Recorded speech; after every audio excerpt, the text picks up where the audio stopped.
राजदारी के जंगल में एक अजीब सी खामोशी थी।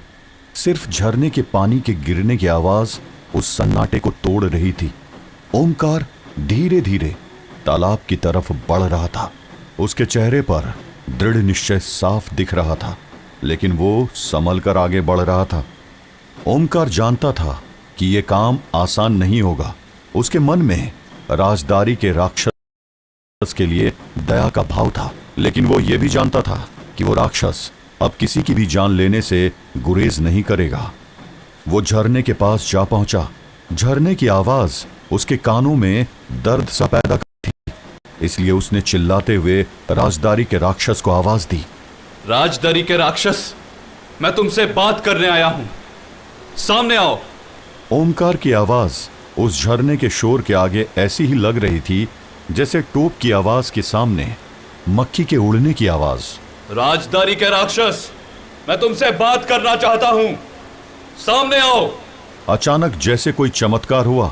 झरना अभी भी गिर रहा था, लेकिन उसकी आवाज बिल्कुल शांत हो चुकी थी। उस शोर की जगह एक शांति ने ले ली थी। ओमकार हैरान था, क्योंकि यह घटना अप्रत्याशित थी। ये कैसी माया है? झरना गिर रहा है लेकिन कोई आवाज नहीं कर रहा। ये कैसे हो सकता है? ओमकार को अब थोड़ा डर लग रहा था, लेकिन उसने अपनी सारी हिम्मत इकट्ठा करके फिर से आवाज लगाई। मैं तुम्हारे दुख को समझता हूं। तुम जो लोगों को मारते हो उनसे तुम्हारा बदला पूरा नहीं होगा। मैं तुम्हें मोक्ष दिला सकता हूं।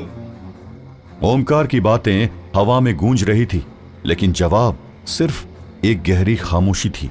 अचानक जलप्रपात की आवाज दोबारा अचानक से तेज हो गई। पानी का गिरना एक दहाड़ में तब्दील हो गया। ओमकार ने देखा कि तालाब का पानी बदलने लगा था। उसका रंग खून जैसा लाल हो रहा था। पत्थर कांप रहे थे और जमीन हिल रही थी। हे महादेव, ये क्या हो रहा है? कहीं मैंने जोश में गलत लफड़ा तो नहीं ले लिया? तभी अचानक जमीन की कंपन ने ओमकार को पीछे धकेल दिया। एक जोर का झटका आया और ओमकार फिसलकर तालाब के ठंडे पानी में गिर गया। ये क्या हो रहा है? पानी भयानक ठंडा था। ओमकार तैरकर बाहर निकलने की कोशिश कर रहा था, लेकिन जैसे ही वो किनारे की ओर पहुंचता था, पानी उसको पीछे खींच लेता था। नहीं नहीं, मैं हार नहीं मानूंगा, बिल्कुल नहीं। ओमकार बार बार किनारे पर जाने की कोशिश कर रहा था और असफल हो रहा था। तभी अचानक उसे ऐसा लगा मानो कोई उसको नीचे खींच रहा हो। कुछ शक्ति मुझे नीचे खींच रही है। शायद ये राक्षस मुझे डुबा कर मारना चाहता है। लाख कोशिश के बाद भी ओमकार पानी से बाहर नहीं निकल पा रहा था। उसके हाथ पैर अब थकने लगे थे और फिर ओमकार डूबने लगा। उसका जिस्म पानी की गहराइयों में उतर रहा था।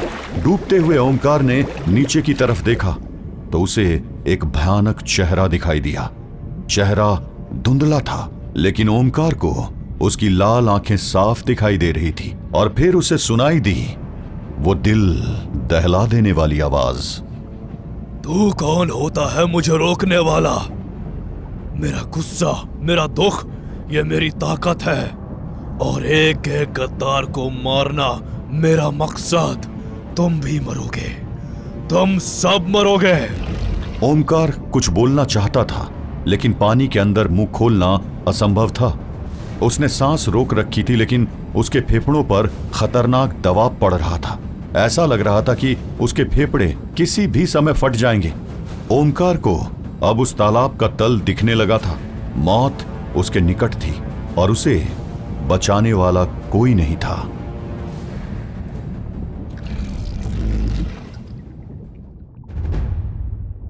इधर ओमकार मौत के करीब था, तो उधर ड्रैकुला खुद को मौत देकर एक अजीब जगह पर आ गया था।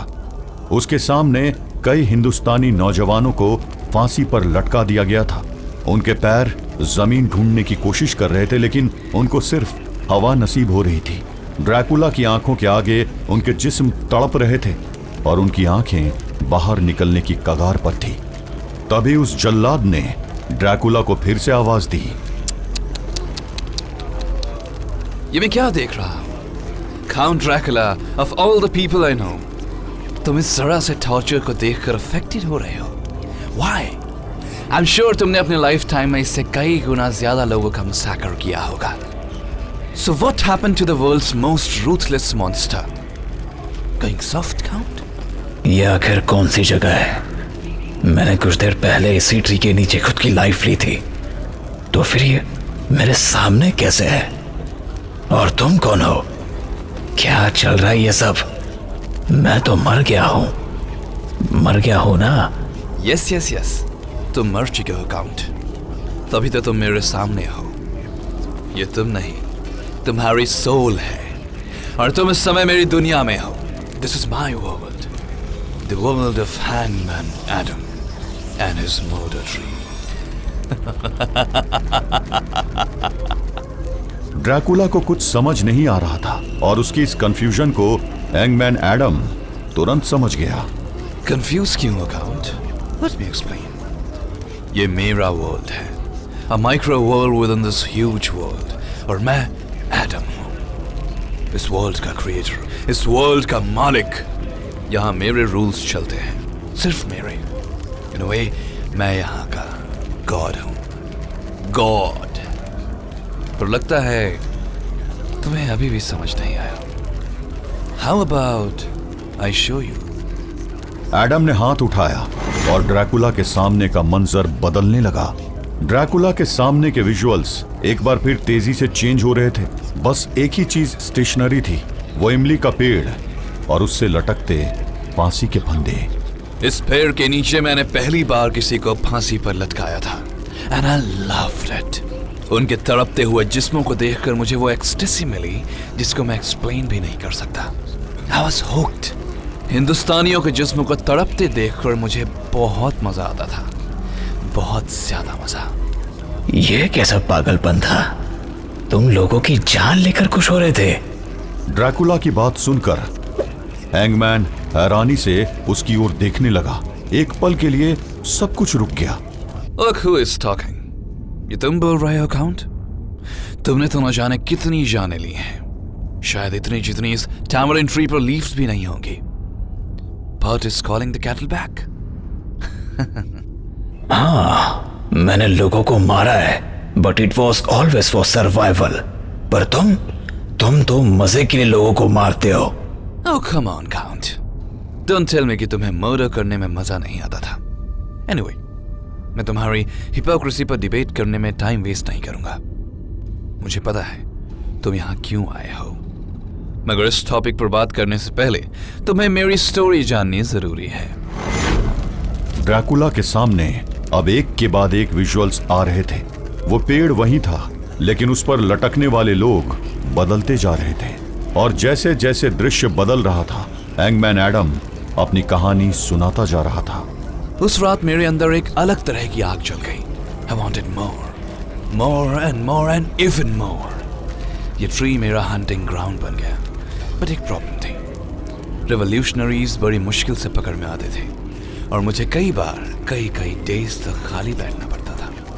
वह पीरियड मुझे किसी पनिशमेंट की तरह लगता था। I was getting desperate, और मेरी हंगर रोज बढ़ती ही जा रही थी। An insatiable hunger, an unquenchable thirst। और फिर मुझे रियलाइज हुआ, मैं रेवोल्यूशनरी के पकड़े जाने का वेट क्यों करूं? मुझे तो बस फांसी देनी थी, फिर चाहे वो कोई भी हो। और मैंने शिकार करना स्टार्ट कर दिया। शुरू में मैं बस रैंडम लोन ट्रैवलर्स को हंट करता था, पर उतने से मेरी हंगर शांत नहीं हुई। मुझे और एक्शन चाहिए था। More next for my news। धीरे धीरे ये ट्री मेरा घर बन गया था। हर एक फंदा मेरे लिए एक जीत थी। लेकिन एक दिन सब गड़बड़ हो गया। ड्रैकुला के सामने एक मंजर दोबारा बदल रहा था। अब उस पेड़ के नीचे एडम था, घायल, घुटनों के बल बैठा हुआ, और उसके सामने करीब 2 दर्जन गांव वाले खड़े थे। ये कमीना औरतों और बच्चों तक को नहीं छोड़ा। मैं तो कहता हूँ इसको इसी पेड़ में लटका देते हैं। हाँ, लटका देते हैं।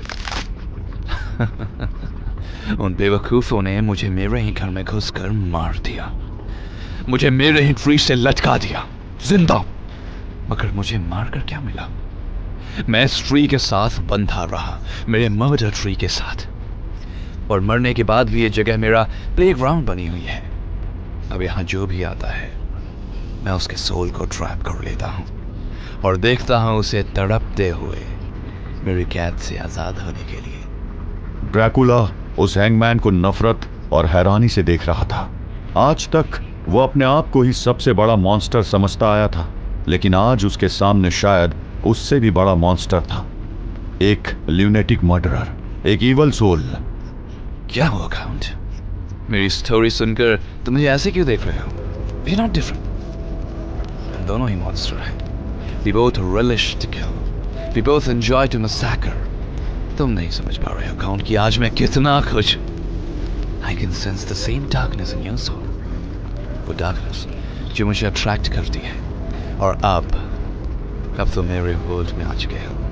So much darkness. मैं तुम्हारी डार्कनेस को हार्नेस करूंगा।